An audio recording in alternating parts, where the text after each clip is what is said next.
এই মুহূর্তে রয়েছি বুয়েট ক্যাম্পাসে। দেখতে পাচ্ছেন আমার পেছনে বুয়েট ক্যাম্পাস কিন্তু একেবারেই ফাঁকা আজকে। সকালবেলা বাংলাদেশ প্রকৌশল বিশ্ববিদ্যালয়ের যে ব্যস্ততাটা থাকে শিক্ষার্থীদের ক্লাসে যাওয়া বা পরীক্ষা, অ্যাসাইনমেন্ট, অন্যান্য যে কার্যক্রম যেটা থাকে সেটা কিন্তু আজকে একেবারেই নেই।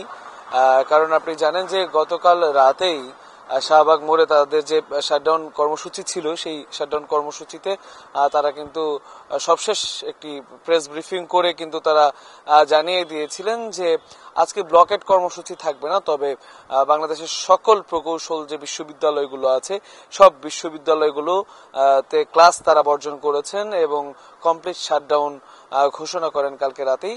সেই ঘোষণা অনুযায়ী কিন্তু শাটডাউন চলছে। আজকে কোনো ধরনের কোনো ক্লাস এবং অন্যান্য যে একাডেমিক কার্যক্রম সেগুলো কিন্তু হচ্ছে না, আমরা এসে দেখেছি। এবং শিক্ষার্থীরা কি বলেছে, শিক্ষার্থীরা যা বলার গতকাল রাতেই বলেছে।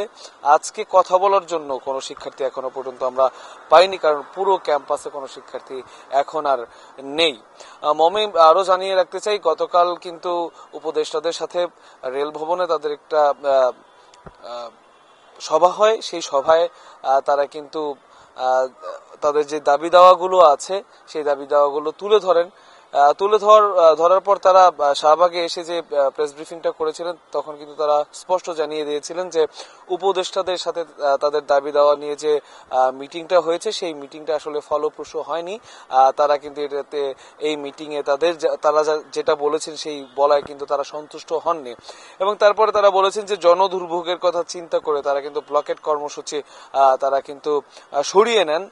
কারণ গতকাল সারাদিন ব্যাপী কিন্তু আসলে ঢাকায় মানুষের কিন্তু বেশ ভোগান্তি হয়েছিল, কারণ সারাদিনই তারা অবস্থান করেছেন শাহবাগ মোড়ে।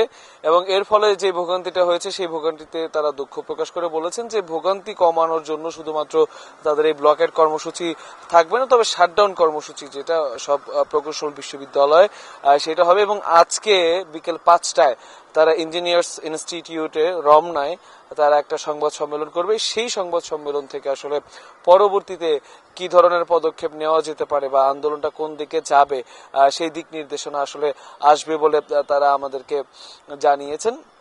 এছাড়া তাদের যে দাবি দাওয়াগুলো আছে, নবম গ্রেডে আসলে কোনো ধরনের কোনো ডিপ্লোমা যারা আছে তাদের আসলে অন্তর্ভুক্তি না করণ এবং 10ম গ্রেডেও বিএসসি যারা আছেন তারা সেখানে অংশগ্রহণ করতে পারবেন, এরকম কোটা, মানে ইঞ্জিনিয়ারদের যে কোটাগুলো আছে বা ইঞ্জিনিয়ারদের মধ্যে যারা ডিপ্লোমা আছে সেই ডিপ্লোমাদের যে কোটাগুলো রয়েছে সেই কোটাগুলো নিয়ে কিন্তু তারা বেশ কয়েকদিন যাবতই আন্দোলন করে আসছিলেন। কিন্তু গতকালকে বড় পরিসরে তাদের আন্দোলন হয়েছে এবং সেখানে কিন্তু পুলিশের সাথে তাদের সংঘর্ষ এবং নানা ঘটনা ঘটেছিল আসলে সারাদিন ব্যাপী। এবং সেই ঘটনার জের ধরেই আসলে এই কমপ্লিট শাটডাউন এবং সেই শাটডাউন চলছে।